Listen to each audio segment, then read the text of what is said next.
I have bought the 15 Pro Max released in 2023 September. I have bought mine recently from a shop and this is a unboxing video. As you can see, the phone features 256GB and it's a 15 Pro Max. As you can tell, comes with the original box. Right here I'm going to open it up and there it is, 15 Pro Max.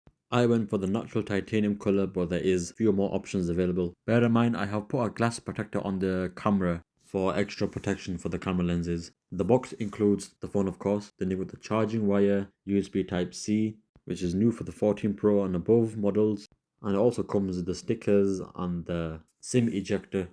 The materials used for the 15 Pro Max is a titanium frame, which is lighter and stronger than stainless steel. It weighs around 221 grams, lighter than the 14 Pro Max, and comes in a huge 6.7-inch display. Now it's time to boot up the phone. The new USB-C improves your data transfer, files transfer, and of course the charging. And there's a whole new button dedicated to the phone, which is the action button, which you can customize in the settings.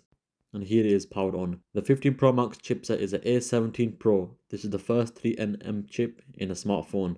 The GPU is a 6-core GPU and also a RAM of 8GB. The main camera of the iPhone is 48 megapixels and the telephoto is 5x zoom. Ultra wide is 12 megapixels and the front camera is 12 megapixels. Subscribe for more unboxing videos and phone videos.